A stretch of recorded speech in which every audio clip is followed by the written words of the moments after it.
What up, Ring Crew Army, and welcome back to a brand new episode of the Square Circle Podcast. I am your host, Marie Shadows, and on this episode, we are going to go over the whole entire match card for New Japan Pro Wrestling Resurgence. And if you guys are new to listening to the Square Circle Podcast, I welcome you guys here on the Square Circle Podcast. I go over shows such as All Elite Wrestling, New Japan Pro Wrestling, Impact Wrestling, and once in a former lifetime WWE because I am an ex-WWE employee. So I thank you for listening to the podcast episodes, whether this is your first time or you've been with me for 122 episodes. That is right. I do not count how many episodes I do for the Square Circle Podcast because I just record, speak my mind on various topics in professional wrestling, and also give examples on how to improve the product all around, and including character work, promo work, match setup, psychology, in-ring, out-of-the-ring storytelling. So I just go with the flow, but 122 episodes is something to brag about and proves that I love what I do. So let's jump right into New Japan Pro Wrestling Resurgence. August 14th, 2021 at the LA Colosseum is going to be historic. New Japan Pro Wrestling returns to American soil on that date, which is this weekend. If you guys want to watch it, you guys can definitely watch the English commentary over at Fight TV. Make sure to purchase the pay-per-view. For everyone that has a subscription over at NJPWworld.com, you can watch it there too. However, it will strictly be Japanese commentary. The match card is definitely a strong contender for pay-per-view of the year and definitely match of the year. Our first match that we need to talk about is definitely going to be the opener of New Japan Resurgence. It's going to have Alex Coughlin taking on Carl Fredericks. This is a Alex Coughlin challenge match series. For the past couple of months over on New Japan Strong, Alex Coughlin has created this challenge to prove to himself and also to the rest of the wrestling world why he is one of the best wrestlers there is. So he battled wrestlers such as Josh Alexander, who holds the X Division Championship over at Impact Wrestling.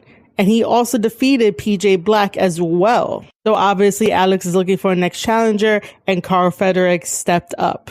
Both guys are definitely no slouch as wrestlers. They put on amazing matches on New Japan Strong, and their forte is mainly technical wrestling. And that's what I love about professional wrestling. I'm more on the technical side than I am on the high-flying side. Do not pass this match up, especially since it's probably going to be the opening of New Japan Resurgence. As for who might win, most likely Alex Coughlin might get a one-up over Carl Fredericks, so I'm going with Alex. The next match on New Japan Resurgence is a trios match. We have on one side Fred Rosser teaming up with Rocky Romero and Wheeler Yuta, and on the other side we have TJP teaming up with Clark Connors and Ren Narita. This is going to be one hell of a match. It's going to be explosive with technical wrestling and a lot of strong style that you saw when Shinsuke Nakamura was with New Japan Pro Wrestling before he decided to go over to WWE. Fred Rosser is a former WWE wrestler known as Darren Young, and he's making a name for himself over in New Japan Pro Wrestling, which is amazing.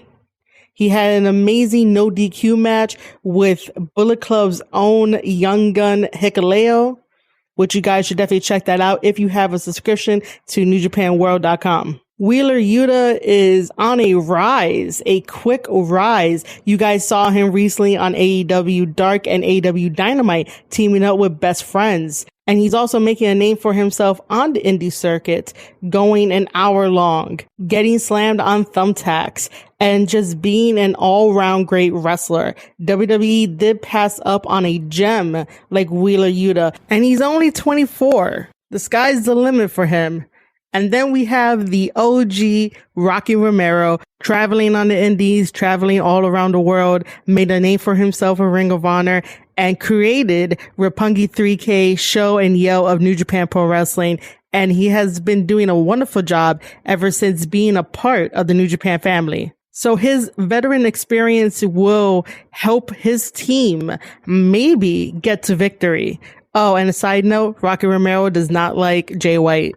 On the other side, we have TJP, Clark Connors, and Ren Narita. Ren Narita is definitely one of my favorite young lions in New Japan Strong. He is going to be an absolute gem once he graduates and goes on his own excursion. He has all the tools, and he's definitely a force to be reckoned with. Saw him on AEW alongside Nagata. And then we also have Clark Connors, who's a really good technical wrestler, and he has really good matches on New Japan Strong. And TJP has been all over the world, been all over the indies, even wrestled in WWE for a little bit before probably finding Impact Wrestling and New Japan Strong his home.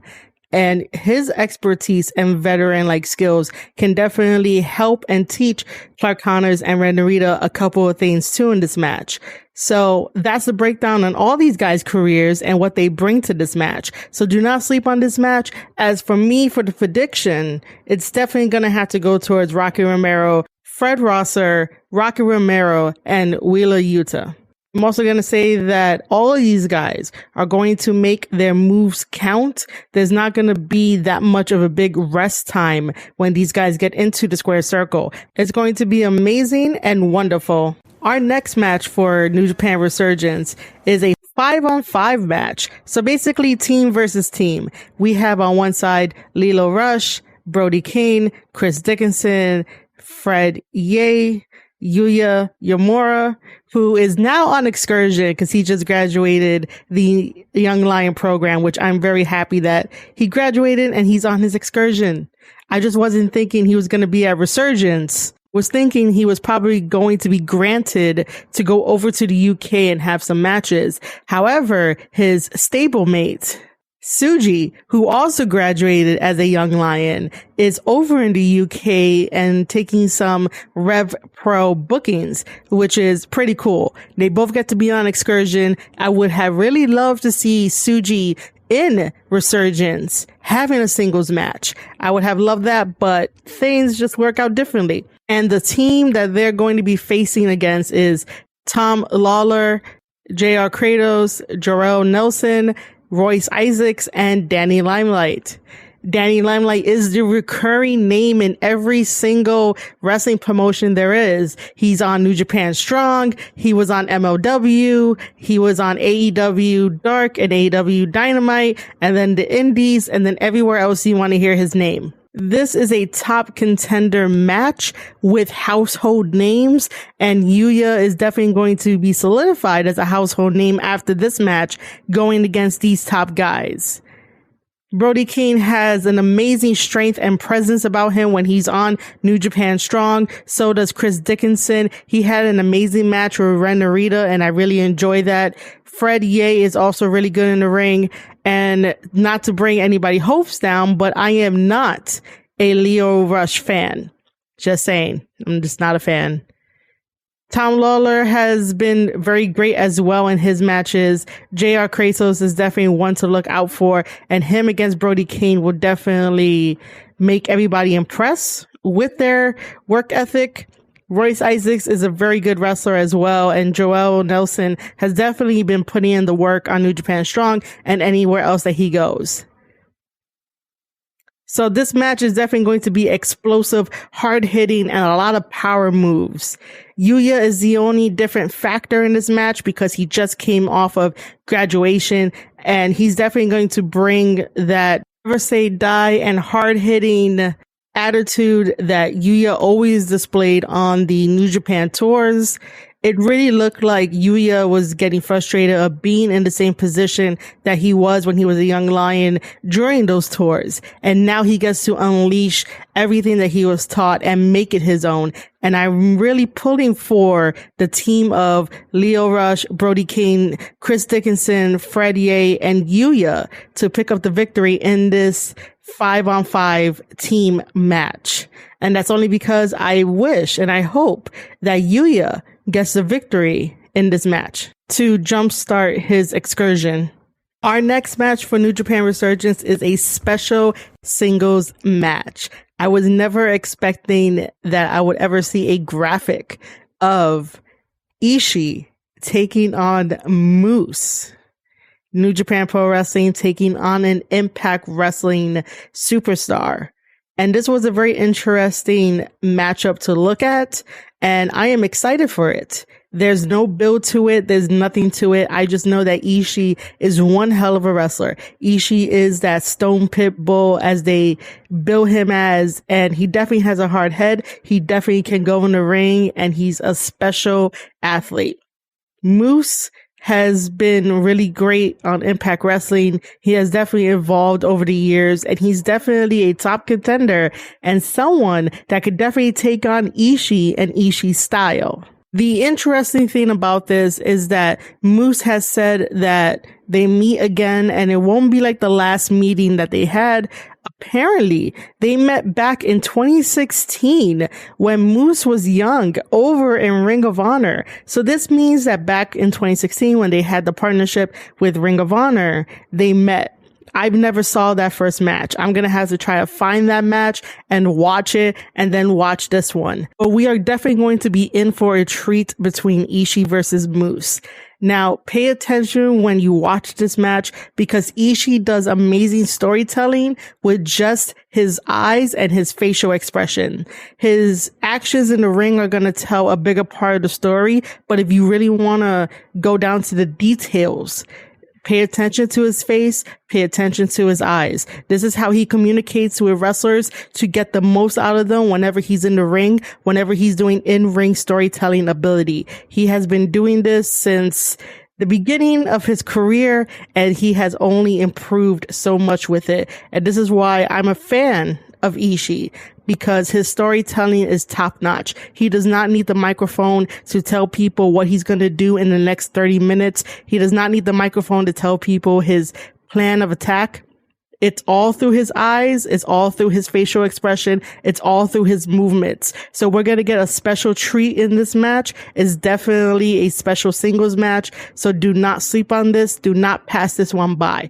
As for who's going to win, unfortunately, I'm going to have to go with Ishii because Ishii has become my favorite over the past couple of months watching him work, especially when he's working with Jay White. That was an amazing feud from start to finish. So my guy Ishii is going to pick up the win over Moose. Up next on New Japan Resurgence, it is a special tag team match. Carl Anderson and Doc Gallows have recently returned to New Japan Strong. They are also the Impact World Tag Team Champions, and both of them have won the Tag Team Turbulence that New Japan Strong was putting on over the past couple of weeks. And it looks like Jon Moxley has challenged them to a tag team match at Resurgence with a partner of his choosing. Now, that could be anybody in the world of professional wrestling, but I have two people in mind. Hear me out. The first partner could be Sami Callihan from Impact Wrestling, because they were once a tag team in the Indies, and then also Sami Callihan also was in New Japan Pro Wrestling for a short time. So that could be a possibility. Possibility number two could be Eddie Kingston, his best friend. Imagine if AEW's own Eddie Kingston joins Jon Moxley in this tag team match at New Japan Pro Wrestling Resurgence. Whichever partner Jon Moxley decides to get, the internet would definitely break. Jon Moxley is always looking to settle scores, especially with the Elite. Over the months, Jon Moxley has been on the front lines and fighting against the Elite, which makes up Carl Anderson, Doc Gallows, Kenny Omega, the Young Bucks, Don Callis, Brandon Cutler as well. So Jon Moxley wants a fight. He's going to get a fight. He's going to give us a fight. As for who he picks, I do not know. I gave my two predictions. And as who's going to win this match on August 14th at New Japan Resurgence, I'm going to leave it up in the air. I'm not going to give you a prediction because I'm not a fan of the Good Brothers and I'm not really a fan of Jon Moxley. Hear me out. I've said it before on this podcast that when it comes to Jon Moxley, he is a hit or miss for me, depending on what he does. I do respect the fact that he is a pro wrestler. I do respect the fact that he's been in this business and paid his dues. That's not the issue. The issue is depending on the situation that he is in, it is a hit or a miss for me. When it comes to the Good Brothers, I don't understand the hype and the appeal of the Good Brothers. Sure, they're great at what they do, and they were great in New Japan Pro Wrestling, but I just sometimes cannot get behind them to cheer them or to boo them. I just see that they're there. And speaking of AEW Dynamite, they recently defended their Impact World Tag Team Championships on AEW Dynamite while Scott D'Amore was on commentary, and they defended it against Evil Uno and Stu Grayson. I took to Twitter, you guys should be following me at Marie_Shadows, and posted up that their in-ring psychology is off. I don't know what it was. That match was totally off. Usually there's an in-ring psychology that I could understand and break it down, but I couldn't do that last night on AEW Dynamite between the Good Brothers taking on the Dark Order. And I was also saying that I can tell you why the Guerrillas of Destiny are one of the best tag teams in professional wrestling, but I cannot tell you why the Good Brothers are good in professional wrestling, which is kind of weird. Anyway, we get to see a special tag team match at New Japan Resurgence. I do not have a prediction on who's going to win. I am just going to watch the match for what it is, and I will definitely give you my review and analysis after the whole entire show. Now we come to my favorite first double main event of New Japan Pro Wrestling presents Resurgence. This was the first match to ever get announced, and rightfully so. I honestly think that this match should close out Resurgence, but I'll take it as the first main event of the double main event. So it is going to be David Finlay taking on Jay White for that Never Openweight Championship title. These two guys are amazing in the ring. They have amazing chemistry, and that is why their feud has been going on for so long. Currently, their record is 13-2.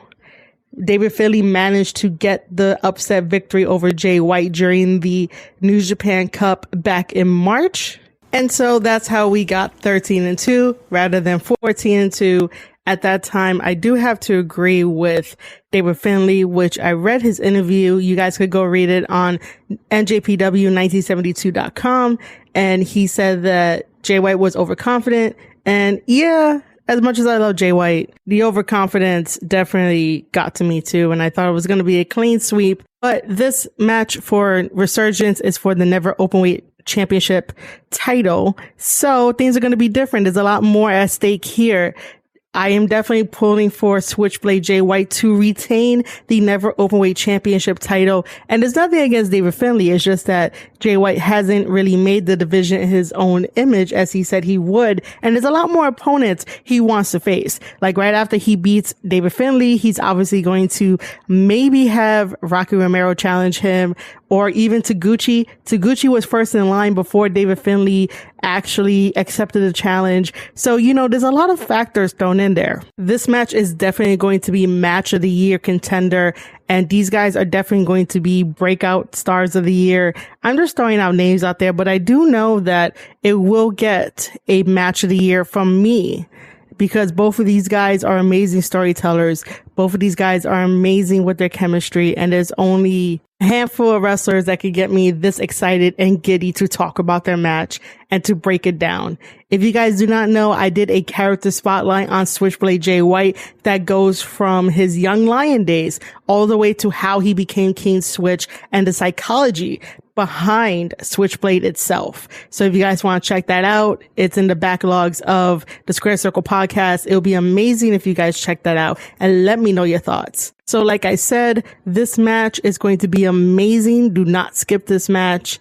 And of course, Switchblade Jay White is going to retain his Never Openweight Championship title against David Finlay.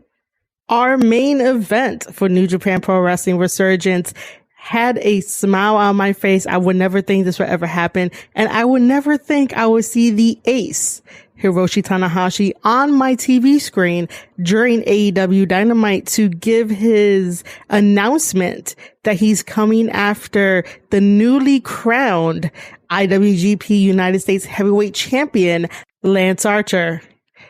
I immediately marked out for this. I would never think that Tanahashi will come over to stateside again ever since his excursion with TNA back in the day in 2008. So it's a very good, warm welcoming to have Tanahashi here in the States and going against Lance Archer. In that video on AEW Dynamite, Tanahashi did say that the IWGP United States Heavyweight Championship is one championship title that he has never held. He has never won. So maybe this could be Tanahashi's time. Maybe he might dethrone Lance Archer and bring home the IWGP United States Heavyweight Championship title. Or Lance Archer does the unthinkable and retains against a veteran like Tanahashi, retains the IWGP United States Heavyweight Championship title and defend it everywhere that he goes, and is allowed to really make that championship something. So on AEW Dynamite, Lance Archer took on Jon Moxley in a Texas death match. And this was like a rematch from last year's match over in New Japan Pro Wrestling. Lance Archer came out on top. He came out victorious. Then Lance Archer defended the IWGP United States Heavyweight Championship title next week against Bullet Club's own Hikuleo, which was an amazing debut for Hikuleo and an amazing match nonetheless between Lance Archer and Hikuleo. Unfortunately, Hikuleo did not manage to get the IWGP title to bring it home to Bullet Club. I would have loved that, but what I loved more was having Hikuleo on national television for people to see what kind of monster he is. And it's only just the beginning for young Hikuleo. Lance Archer retains the title. We get that amazing video package of Tanahashi challenging Lance Archer. And this is where we're at now. Back in 2019 in the G1, that is the last time that these guys faced off. It is a 60-minute time limit for that belt and is going to close out New Japan Resurgence August 14th at the LA Colosseum. This is definitely going to be an elite level match, all puns intended, and I am excited to see what's going to happen during the match. Lance Archer is definitely a wrestler not to be messed with. When he says everybody dies, everybody dies. He has a hard-hitting style, and he could definitely go with the best of them. Hiroshi Tanahashi is the ace of New Japan Pro Wrestling. He is their John Cena and their Hulk Hogan in a way. And Tanahashi has definitely been proven to carry the company on his shoulders when needed. He had an amazing, fantastic match against Shingo Takagi, the IWGP World Heavyweight Champion, during Tokyo Dome at Wrestle Grand Slam. They put on an amazing match from start to finish, and it was beautiful. I reviewed it as well, so if you want to go listen to that in the backlog, just go ahead. But Tanahashi here definitely needs a win, and it will be amazing to see the belt change hands. Tanahashi to stay within the States a little bit longer. If he becomes champion, he doesn't have to be champion for that long. He could definitely lose it back to Archer. Archer is now the official two-time IWGP United States Heavyweight Champion. So imagine if Tanahashi takes it, Tanahashi becomes the first time Lance Archer takes it back. He'll be the groundbreaking three-time IWGP United States Heavyweight Champion. As far as who I'm pulling for, I would love to see Tanahashi take the belt, but I just don't see that happening. I'm going to have to go with Lance Archer retaining the IWGP United States Heavyweight Championship. This is definitely a different style of booking for New Japan Pro Wrestling, and is going to be an amazing pay-per-view from start to finish. So far, New Japan Pro Wrestling has not been a letdown. I guarantee you guys will have fun watching Resurgence. And also, if you want to take it a step further, get that NJPWworld.com subscription so you can watch every single other storyline unfold, especially what's happening over in Japan, in addition to stateside. New Japan Pro Wrestling is one of the best pro wrestling companies in the world. They give it their all. You can understand their fighting spirit, and I break it down like no other wrestling podcaster out there. I love what I do. I love talking about New Japan Pro Wrestling, and I love talking about the wrestlers that put their bodies on the line for our entertainment. And I hope that you enjoyed this preview and is as hyped as I am for New Japan Resurgence. Live English commentary for New Japan Resurgence will be on Fight TV. The pay-per-view is only $20. It's not that bad, and it's not that complicated to get it. If you want the Japanese, obviously you need a subscription to NJPW World, so it's up to you. It's your choice. But the world is going to talk about New Japan Pro Wrestling regardless. And I'm going to be there to definitely give you my analysis, my breakdown, and my review of Resurgence on August 14th at the LA Colosseum. I won't be there live. I'm going to have to watch it via pay-per-view by supporting one of the best companies in the world. So that's what's going to happen. If you guys enjoyed this review, make sure to follow me over at Twitter at Marie_Shadows to know all updates for when I come out with new episodes. I have a Patreon now that follows my wrestling journey on the indies. You guys can go over to patreon.com/Marie Shadows, where you can watch free matches, watch my vlog, and see me talk to wrestlers and be kind of goofy about it, and just an all-around experience. I'm there creating wrestling memories, and you guys could be along for the ride. I could definitely ask these wrestlers your questions too, so it could be interactive. And then if you also want to take it a step further, the overall umbrella that helps me do everything is ravagelands.com. There's a lot more content on there, including my wrestling articles, wrestling scripts, video games, all that good stuff. I love doing entertainment. I love what I do. And your support means everything. So again, thank you for listening to the Square Circle podcast. I am your host, Marie Shadows, and I'll see you guys on the next one.